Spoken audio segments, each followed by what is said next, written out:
Oi, amiguinhos, tudo bom? Professora Jéssica aqui. Vamos corrigir, então, a prova do Colune 2023. Acabou de sair no site, eu vim correndo resolver, né? Para trazer aqui para vocês, para ver se tem algum problema.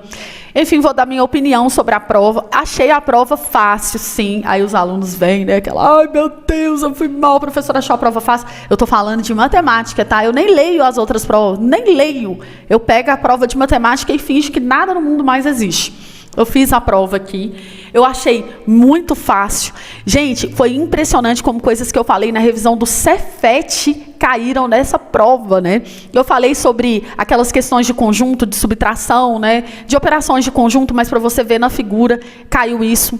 Caiu questão de torneira, né? Sobre os trabalhadores lá, uma questão típica de torneira. Eu falei bastante na revisão do Cefet. A questão dos conjuntos é essa, eu resolvi uma questão muito parecida com essa na revisão do Cefet. E a questão de torneira é essa aqui, certo? Essa questão 12, ela é uma questão de continha e regra de 3, então foi fácil. Isso aqui nós falamos na revisão, nas últimas aulas aí para o Colune, que eu falei que uma coisa diretamente, inversamente, falei até que caiu uma questão do Cefet 2022, que tinha esse raciocínio, né, que colocava a coisa no denominador e via, mas era uma questão mais quantitativa. Essa aqui é puramente qualitativa. De graça essa questão aí, né, bem fácil. Essa aqui foi uma questão de média com aumento percentual, né, que é uma coisa que eu sempre falo para os alunos tomarem cuidado. A gente fez questões parecidas aqui na revisão. Essa aqui, charadinha numérica, é uma questão relativamente fácil. Aliás, né, depende, porém depende, né, depende aí de como o aluno está, né, para falar que isso aqui é fácil, mas se ele tiver mais ou menos preparado, ele vai ver que não é nada difícil. E caiu uma coisa que eu estava pressentindo, mas eu falei principalmente na revisão do Cefet, que era essas pegadinhas aqui com relação ao conjunto numérico da solução. Beleza? Aqui caiu dízima periódica, que eu falei na aula da revisão também, bem tranquilo. Essa aqui foi uma questão de raciocínio lógica, facinha também. Essa aqui de função de primeiro grau, a gente trabalhou bastante aí nos últimos dias, né, da nossa aula lá do VIP, como gerar a função do segundo grau. E essa aqui, um pouquinho mais difícil, que envolveu função do segundo grau, juntamente com figuras geométricas. Então, assim, essa questão 20, ela foi a mais difícil da prova, na minha opinião. Eu até gastei um tempinho para fazer ela, as outras eu faço bem rapidinho. Essa que eu gastei um pouco mais de tempo, porque ela realmente envolve cálculo de área e depois você tem que fazer uma semelhança de triângulo ali para descobrir uma alturinha e tal, e jogar numa função do segundo grau, sem raízes reais, sem raízes naturais, né? Então tem que ser por método de fórmula de Bhaskara, mas nada muito complicado também não, tá? Foi a única questão de geometria, então a gente não pode reclamar, porque geralmente os alunos não gostam tanto de geometria assim. Então eu vou pedir para vocês comentarem aqui, compartilharem esse vídeo aí com os colegas de vocês, para verem a resolução. Gente, é importante você ver a resolução assim que você tem o gabarito ali, para você aprender aonde você errou, principalmente se você for fazer prova ou do Coltec ou de outros colégios técnicos ainda, né? Porque aí você não comete os mesmos erros que você cometeu nessa prova. Então, se corrigir rapidamente, quando a coisa ainda está fresca na sua mente, é o melhor método de aprendizagem que tem, tá? Então, não fiquem aí, ai, meu Deus, mas eu vou ficar com baixa autoestima. Para! Seja frio e calculista, eu já falei com vocês. É com frieza que passa em prova. Não é com essa paixão que vocês têm, não. A prova já passou, não dá para fazer mais nada com relação ao gabarito dessa prova. Agora, com relação à aprendizagem que ela vai te trazer, tem muita coisa para ser feita. Então, aproveite essa oportunidade. No mais, é isso e let's bora para a resolução. Se você estiver estudando aí para o futuro, para o Colune, dá uma olhadinha aqui embaixo, porque eu tenho um curso com a resolução de todas as provas do Colune, do Cefet, do Coltec. Esse curso eu vou incrementar agora para o próximo ano, então eu vou dar uma repaginada, eu vou dar uma melhorada e vou trazer mais questões de alguns outros colégios que eu estou vendo aí, vai ficar bem legal. Então, se você estiver estudando para o futuro, não deixe de olhar aqui na descrição. Bora lá! Essa prova trouxe uma lição de moral para nós, tá? Que esse negócio de fazer revisão, você ficar aí, ai, eu vou fazer só a revisão do Colune, porque eu vou fazer só a prova do Colune. Ficar olhando o título de prova é um tiro no pé, eu já falei isso várias vezes. Eu mostrei ali para vocês questões principalmente da prova do Cefet que foram parecidas aqui. Então, a gente estuda por outras provas, por todas as provas, tá bom? E por falar em revisão, sexta-feira agora eu vou fazer uma revisão puxando o gancho para o Coltec, e para o Cefet Rio, tá bom? Porque a prova do Cefet Rio vai ser no mesmo dia da prova do Coltec. Então, se você vai fazer qualquer um desses 2 colégios e quiser participar, você já sabe, é só fazer o Pix aí de R$40 e me mandar o comprovante que eu te coloco no grupo. Vai ser às 19 horas, como sempre. Eu vou trazer mais explicações aqui sobre a revisão do Coltec e do Cefet Rio. Mas, enfim, você já sabe mais ou menos como é que funciona. Estou só falando aqui, a grosso modo, para caso vocês ainda queiram participar, sintam-se à vontade. Aí, mais uma vez, o aluno vai fazer só IF. Ah, não, eu vou fazer IF. Para! Você está vendo o que eu acabei de falar? Colune, caiu coisas que eu falei na revisão do Cefet. Então, tipo assim, faça as revisões, estude o máximo que você conseguir para você não pôr sua vaga em xeque. Beleza? No mais é isso e let's bora! Pedro e Flávio trabalham em um posto de combustível e compõem a equipe que faz a higienização dos veículos. Enquanto Pedro, trabalhando sozinho, gasta 7 horas e meia para limpar completamente um ônibus, o Flávio, nas mesmas condições, gasta 6 horas. É correto afirmar que, trabalhando juntos, Pedro e Flávio executarão 3/4, eu já li aqui, né? 75% é 3/4 da higienização de um desses ônibus em problema de torneira, né, gente? Que eu resolvi várias vezes lá na revisão do Cefet. O esquema de fazer problema de torneira é o seguinte, você pensa, se esse cara gasta 6 horas para fazer um trabalho, então em 1 hora ele faz 1/6 do trabalho. Você divide o trabalho em 6 partes e pega uma, porque a cada hora ele conclui 1/6, para na 6ª hora ele concluir 6/6, que é um trabalho inteiro. Então um carinha faz 1/6 em 1 hora. E o outro faz 1/7,5 do trabalho em 1 hora. Né? Não é porque o número aqui tem vírgula que você vai se assustar. É só você colocar 7,5, que vai ser a mesma jogada. E aí você vai multiplicar cruzado, enfim, vai fazer aqui o que tiver que fazer para somar essas frações, certo? Eu vou fazer o seguinte, essa fração 7,50, pensa 7,50 mais 7,50, pensando em grana, é 15 para 2 pessoas, não é isso? Então, aqui ao invés de pôr 7,5, eu vou pôr 15 para 2. Se eu estou dividindo 1 por isso, eu conservar o 1 e multiplicar pelo inverso da de baixo. Ou seja, vai ficar 2/15 do trabalho em 1 hora. Eu venho aqui e substituo isso por 2/15 para eu não precisar trabalhar com o número quebrado, tá? Eu vou somar aqui, eu poderia multiplicar cruzado, mas eu vou fazer por MMC, porque o MMC entre 15 e 6 é 30. 30 por 6, 5 vezes 1, 5. 30 por 15, 2 vezes 2, 4. Então, eles fazem aí, ó, 9/30 do trabalho em 1 hora, 60 minutos, presta atenção. Então, eu vou falar assim, ó, em 60 minutos, eles fazem 9/30 do trabalho. Em quantos minutos X, eles vão fazer 75%, que é 3/4, né? Do trabalho completo. Então, qual que seria o trabalho completo? Seria 30/30, porque o trabalho foi dividido em 30 partes, eles fizeram 9, então eu quero saber o tempo que eles vão fazer os 30/30, que é o total. Só que eu vou pôr a fração 3/4, porque 75% ali, ó, dividindo em cima e embaixo por 25, aqui dá 3, aqui dá 4. Então, 3/4 do trabalho. É só isso e fazer uma regra de 3 simples. Multiplica aqui cruzado e aqui também. Vai ficar assim, ó, 9/30 de x é igual a 60 vezes 3/4 vezes 30/30. Eu vou fazer o seguinte, esse 30 que está aqui, eu posso cortar com esse 30 aqui que está do lado de cá, né? E esse 9 que está multiplicando o x, eu vou passar ele para cá dividindo e já vou apagar essa tropa do lado de cá, certo? E aí agora é só mão de tesoura, né? É só joguinho aqui para cortar os números, beleza? Olha só. Se eu dividir 9 por 3, aqui vai dar 3. E se eu dividir 30 por 3, aqui vai dar 10. E se eu dividir 60 por 4, aqui vai dar 15. Você faz essa conta na ordem que você quiser, pausa o vídeo, faz no cantinho aí, isso não importa. Então, vai dar 10 vezes 15 minutos, né? Então, vai dar 150 minutos, ok? Deixa eu ver se eu não esqueci nada aqui, acho que não. 150 minutos, ó, 1 hora é 60, 2 horas é 120. Então, vai dar 2 horas e vai sobrar 30. Ou seja, 2 horas e 30 minutos. A resposta correta aqui da letra D. Mas eu estou impressionada que eu falei exatamente disso aqui na revisão do Cefet. Então, quem estava lá conseguiu fazer essa questão assim, né? Questão 12, a cara do Enem, né? Cara do Enem. Na embalagem de um pacote de papel A4, as seguintes informações. Na figura acima, as informações indicadas em 1 e 2 e 3 significam 1. A dimensão da folha, 210 milímetros de largura e 297 milímetros de comprimento.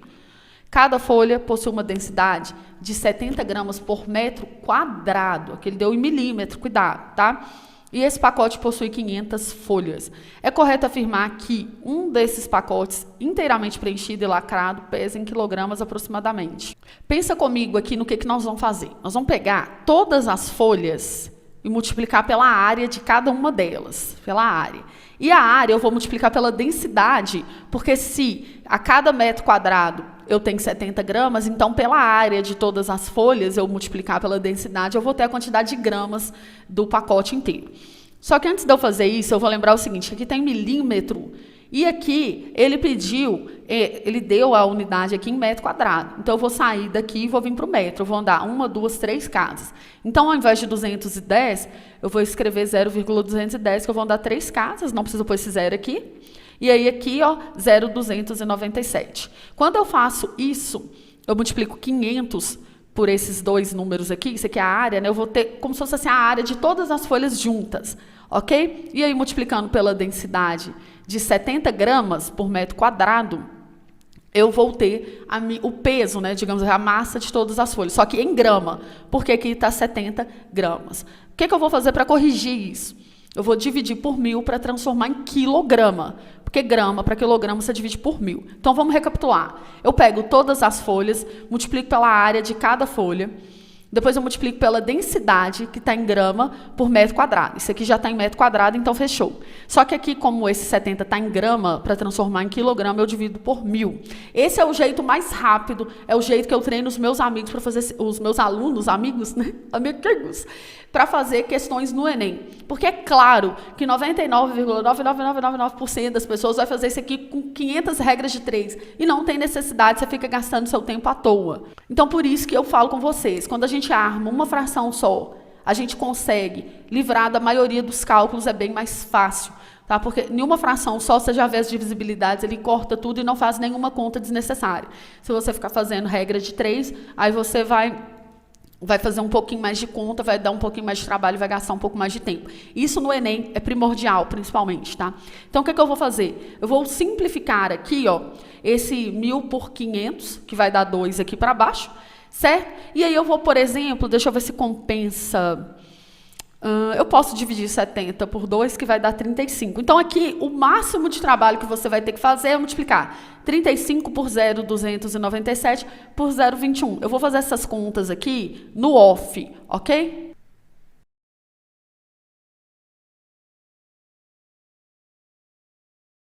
Aqui, ó, como eu tenho 3 casas e aqui 2, eu vou contar 5 casas com a vírgula. 1, 2, 3, 4, 5 e vou deixar o 0, beleza? Agora eu vou multiplicar por 35.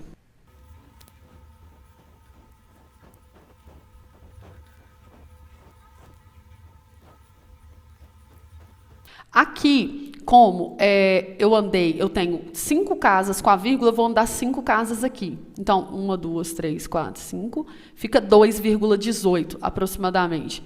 Então, ali nós temos a resposta da letra A. É bem tranquilo, você vai gastar só um pouquinho de tempo fazendo essas continhas aqui, mas lá na hora da prova isso é o de menos, né? Fazer continha. O Índice de Massa Corpórea, IMC, é um parâmetro adotado pela Organização Mundial de Saúde para calcular o peso ideal de cada pessoa. O IMC é calculado da seguinte maneira. Divide-se, então olha só, vou colocar o traço aqui da divisão, o peso do indivíduo pela sua altura elevado ao quadrado. Então, aqui é o peso e aqui é a altura ao quadrado. Isso é o IMC, né? O indivíduo com peso classificado como ideal, quando o resultado do IMC está entre 18,5 e 24,5. Considerando as informações acima, é correto afirmar que o IMC... Gente, essa daqui foi grátis, né? Olha só, quando a coisa está em cima, a gente fala que é diretamente proporcional. Quando a coisa está embaixo, é inversamente, certo? Então, olha só, a letra A, diretamente proporcional ao peso, inversamente proporcional à altura. Não, é a altura ao quadrado, porque a altura foi elevada ao quadrado aqui. Letra B, diretamente proporcional ao peso e inversamente proporcional ao quadrado da altura do paciente. Então, assim, a mais fácil de todas, pelo visto, né? No gráfico a seguir, temos os preços do litro de gasolina dado em reais em 8 países no mês de agosto de 2022. Então, tá lá no Brasil, Japão, Estados Unidos e assim vai. Inglaterra, olha só, hein? Socorro, Deus! É correto afirmar que o percentual aproximado de aumento que deve ser aplicado no preço da gasolina no Brasil... Ô, gente, aumenta o percentual. Nós falamos sobre isso demais na nossa aula de revisão, né? Para que o preço do Brasil se iguale à média aritmética dos 3 maiores preços do litro de gasolina listados no gráfico. Então, olha só, aqui, os 3 maiores países são esses aqui. Então, você vai somar 10,24, 10,64 e 12,15 e dividir por 3. Assim, você vai calcular a média, né? Então, vamos lá, ó.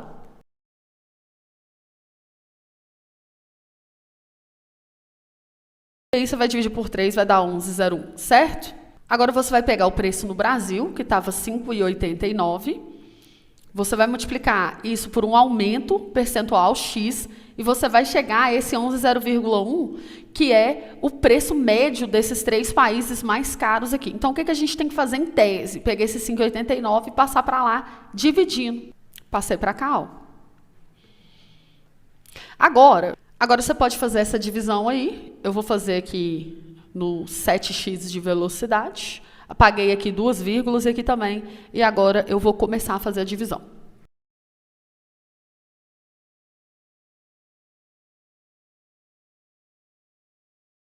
Bem, aí aqui, ó, já tá bom, né? Porque a gente viu que dá 1,86. Então, 1,86 é aproximadamente 87% de aumento.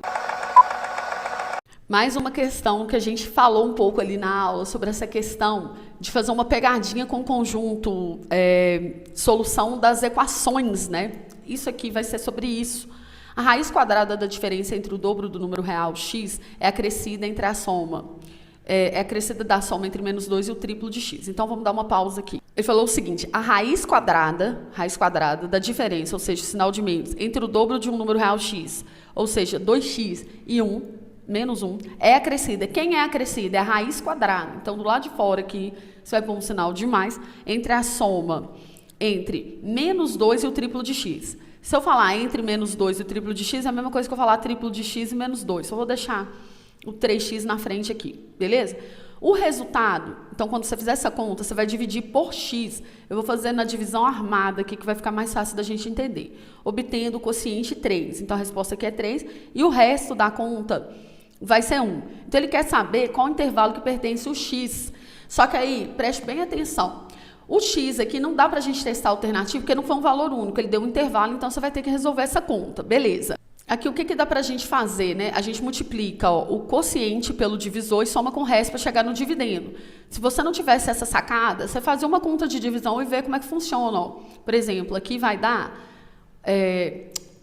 7, sobra resto 6, né? Aqui, ó, se eu multiplicar 7 vezes 1, 7, somo com o resto, que é 6, e eu chego no dividendo, que é 13. Então, aqui no exemplo algébrico, digamos assim, usando letras, né? A gente vai fazer a mesma coisa, ó. Quociente multiplicado pelo divisor, então vai ficar 3 vezes x, 3x, eu vou somar com o resto e vou igualar isso ao dividendo, né, daqui da conta.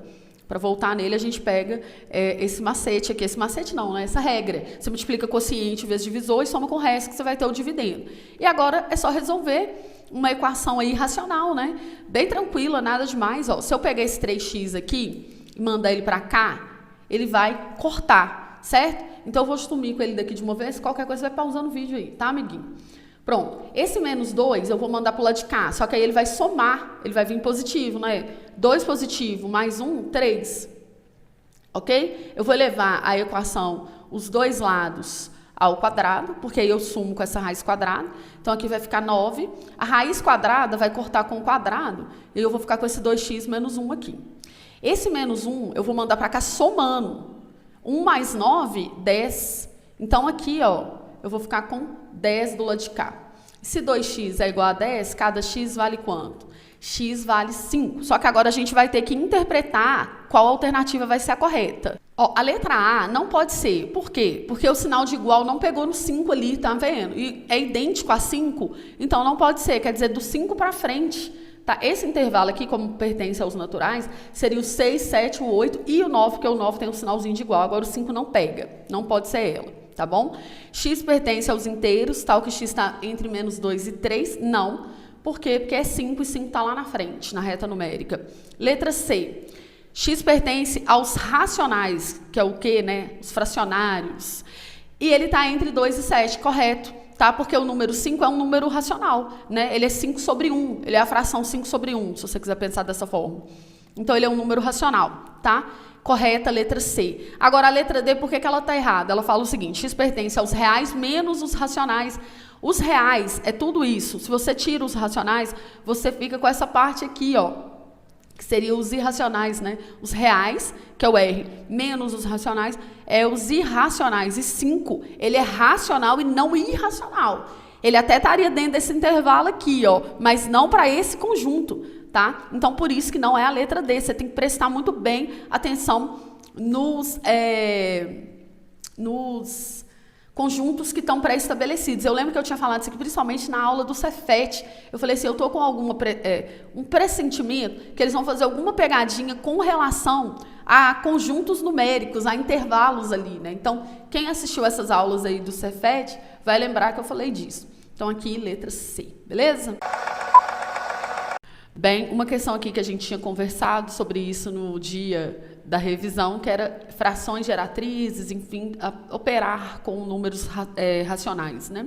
Então, aqui ele fala, sendo A igual a meio, B igual a 25/16 e C igual a 0,333, é correto afirmar que o valor da expressão B elevado a A menos C é. Bem, então o valor de B é 25/16. O A, sendo o expoente e sendo uma fração, a gente vai transformar ele numa raiz, né? Então, aqui, ó, o 1 do numerador ficaria aqui, só que como um é neutro, não precisa escrever. E o 2 vem para dentro da raiz quadrada, que também não precisa ser escrito. E aí nós vamos subtrair pelo C. O C é o número 0,33333. Para transformar ele num número fracionário, a gente pega o valor do período e divide por 9, né? Então, é simples assim, 3/9, a gente simplifica em cima e embaixo por 3, ó, que vai dar 1, e aqui vai dar 3. Ou seja, vai ser a raiz quadrada de 25/16, você tira a raiz de 25, que é 5, raiz de 16, que é 4, e subtrai por 1/3, né? E multiplica cruzado, ó. 3 vezes 5, 15, em cima, embaixo em cima, e os dois de baixo. 4 vezes 1, 4, e 3 vezes 4, 12. 15 menos 4, 11, sobre 12, resposta aqui, ó, letra B. No livro O Andar Bêbado, do autor Leonardo, não sei o que lá, relata uma dificuldade que os gregos tinham para escrever os números. Eles usavam uma espécie de código alfabético, no qual as primeiras 9 das 24 letras maiúsculas do alfabeto grego representavam os números chamados de 1, 2 até o 9. As seguintes 9 letras representavam os números de 20 até 90, e as 6 últimas letras representavam as centenas, de 100 até 600. Abaixo estão representadas ordenadamente as letras, né, da esquerda para a direita. De acordo com o texto, é correto afirmar que a subtração entre isso e isso vai ser quanto? Uma questão simples aí, né, de raciocínio lógico, interessante. Você vai pegar e vai ver aqui, né, os valores dessas letras. Eu trouxe aqui mais ou menos organizado já, para a gente andar um pouquinho mais rápido. Essa letra, ela vai estar aqui, ó, na posição 600, certo? Essa aqui, ó, ela vai estar 10, 20, 30, 40, 50. E essa aqui, ela é a sétima, né? Ó, 1, 2, 3, 4, 5, 6, 7. Então, esse número aqui é o número 657. Vamos deixar aqui numa tigela. Já esse aqui, o X, né? Sei lá como é que vai chamar, ó, 100, 200, 300, 400, certo? Esse Mzão aqui, ele vai estar na posição 10, 20, 30, ok? E o O cortado vai ser no 8. Então, nós vamos subtrair isso daqui, ok? Vai dar 219. Então, você vai pegar esse 219 e vai escrever com esse sistema deles aqui, ó. O 2 vai ser essa letra aqui, certo? O 1 vai ser o 1 aqui, no caso, ocupando a posição 10, né, da dezena. Ele vai ser o K, ok? E o 9 vai ser o I. Então, a resposta correta aqui, ó, da letra A. Bem tranquila, né? Na figura abaixo, temos parte da representação da frequência de batimentos cardíacos, medidas em minutos, recomendada para um indivíduo durante uma atividade física, com intensidade baixa, média e moderada, em função da sua idade em anos. Então, está aqui. Baseado no gráfico acima, é correto afirmar que a expressão matemática que melhor relaciona o batimento cardíaco máximo de um indivíduo em uma atividade considerada de intensidade moderada, em função da idade bem, isso aqui é função do primeiro grau, né? Escrever uma função do primeiro grau dado 2 pontos. O batimento máximo aqui, para um cara de 20 anos, é 160. Então, eu vou criar o ponto 20, porque ele fala que é em função da idade, então a idade é o X e o batimento é o Y, tá? Então, o ponto seria 20 e 160. E aqui, para um indivíduo de 70 anos, o máximo, né, recomendado é 120. E aí eu vou escrever a equação da reta que passa por esses 2 pontos, simples assim, né? AX mais B igual a Y.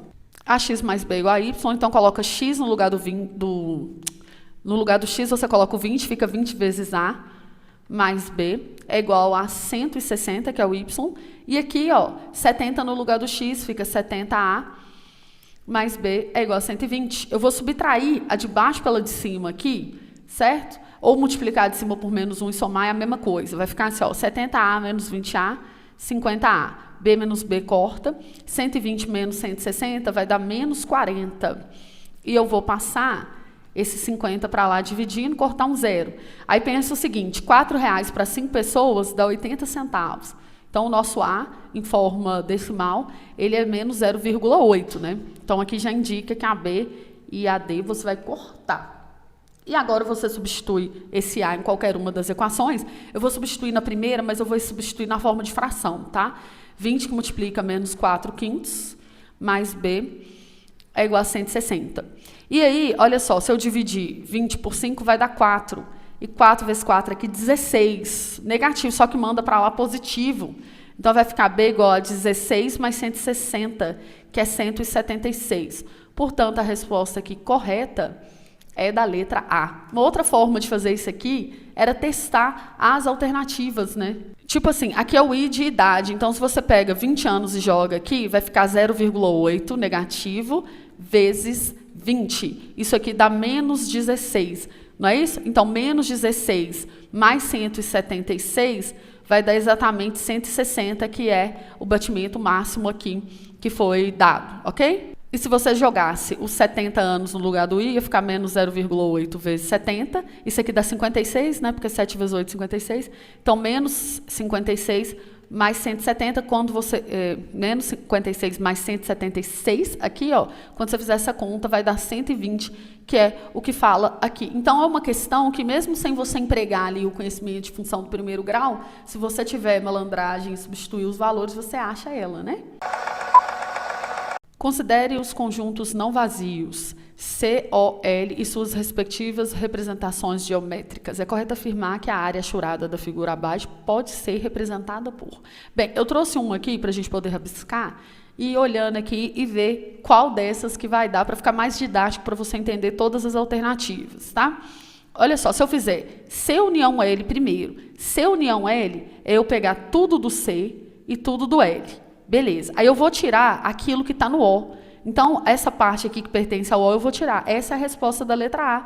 Não tem nada a ver. Agora, eu vou fazer a da B. C menos O, interseção L. Então, primeiro eu faço a interseção de O com L. Quer dizer, aquilo que tem no O e no L ao mesmo tempo. Esse pedaço aqui, certo? Aí eu vou fazer o conjunto C menos isso. O conjunto C é tudo isso aqui, ó.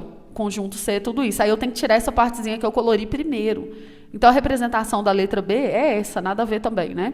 Agora, eu vou fazer a letra C, que é L menos C unido a O. Aqui, primeiro, a gente faz dentro do parênteses, então, eu vou fazer C unido a O, que é isso tudo aqui, né? Aí, agora, eu vou fazer o seguinte, eu vou fazer o L menos essa parte toda azul. O que tem só no L, que não tem no azul, é isso aqui, ó. Opa! Peraí, filho. É isso aqui, aí o resto eu vou tirar, né? Então, eu vou voltar para a cor branca, ó. Vai ficar só aquela pontinha ali do triângulo, né? Nada a ver também. Então, por último, a gente vai fazer O, interseção com C, ou vice-versa, e depois vai tirar o L. Então, a interseção de C com O é essa parte aqui, ó. O C é o quadradinho, né? O retângulo. E o O é a circunferência. E aí nós vamos tirar a parte que tem no L, que é dentro do triângulo, né? Então, eu vou tirar isso aqui, vai dar exatamente o que falou. Portanto, a resposta correta aí é letra D, uma questão bem simples também, né? No painel de um carro, o mostrador do nível de combustível é formado por 2 retângulos e 2 trapézios retângulos, conforme a figura abaixo. Eu coloquei aqui do lado para eu poder fazer a figura um pouquinho maior para a gente poder entender. Beleza, vamos continuar lendo o texto aqui. Ele fala o seguinte: os dois retângulos possuem dimensões de 0,5 e 1 centímetro. Então, vamos lá desenhar. Então, aqui ele tem 0,5 e aqui tem 1, aqui também, né? Então, aqui tem mais 1, porque ele é um retângulo, os dois são iguais, então vai ser isso aí. Um dos trapézios possui bases iguais a 0,5 e 0,75, além de altura igual a 1 centímetro. Então, esse primeiro trapézio aqui, né? Ele tem 0,5, aqui tem 0,75 e aqui ele também tem 1 centímetro de altura. E o outro trapézio, aquele que se encontra no topo da figura, possui base 0,75, 1 centímetro e 1 centímetro de altura. Então, a base dele é 0,75, a outra base aqui tem 1 e aqui também tem 1 centímetro de altura. Nesse mostrador, há um indicador de percentual de ocupação do tanque, que marca 100% quando ele está completamente preenchido, 0 quando ele está completamente vazio. Porém, analisando geometricamente a estrutura do mostrador, vemos que a indicação de 50% da ocupação do tanque, 2 centímetros do eixo horizontal, não condiz com a metade do polígono mostrado. É lógico que não, porque a área aqui, né, que vai estar mostrando a porcentagem, aqui não é metade da área, a parte de cima tem muito mais área, então não pode ser aqui, né, a metade. Beleza? Não condiz com a forma, né, do mostrador.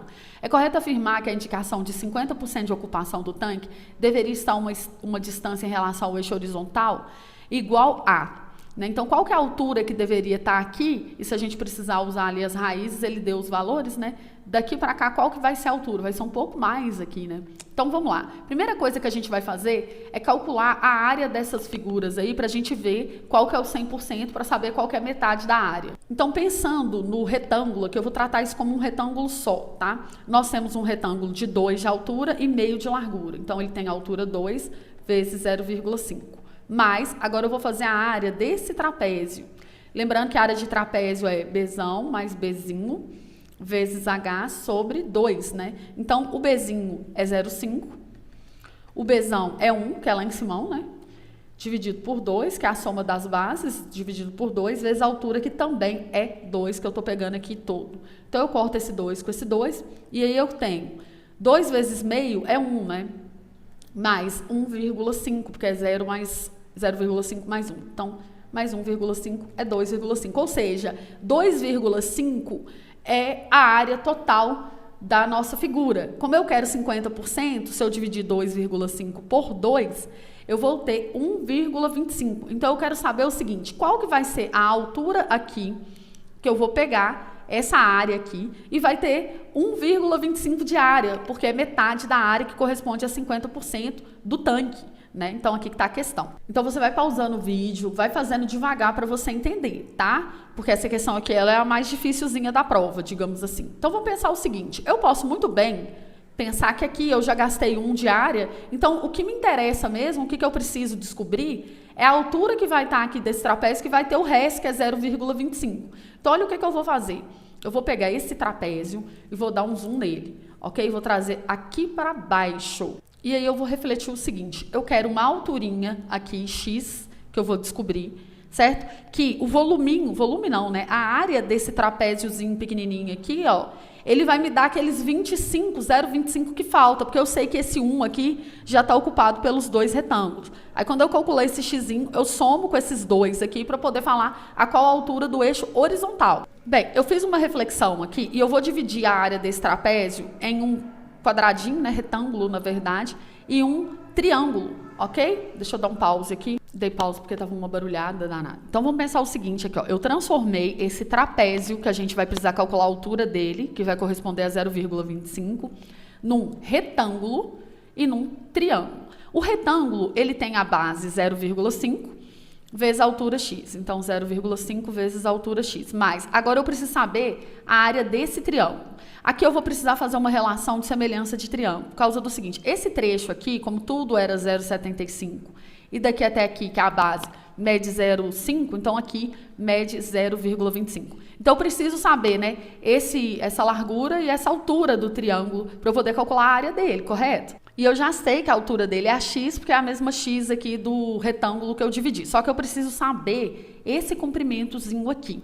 Então, como que eu vou descobrir esse comprimentozinho? Eu vou pensar nesse triangulão grandão, que não é grandão, mas aqui tá grande, né, que eu aumentei a escala. Então, eu vou falar assim, ó, 0,25 está para 1, que é a altura total dele, ok? Assim como aqui, ó, o 1 está fazendo o papel de denominador, né? Então, o x aqui vai vir embaixo, que seria a altura, né? E aqui eu vou colocar um y, que é o comprimento. Então, fica assim, ó, 0,25 está para a altura, assim como o y está para a altura do pequeno, que é x. E aí, eu não vou ficar trabalhando, obviamente, com x e y, então eu vou passar esse x para lá multiplicando 0,25.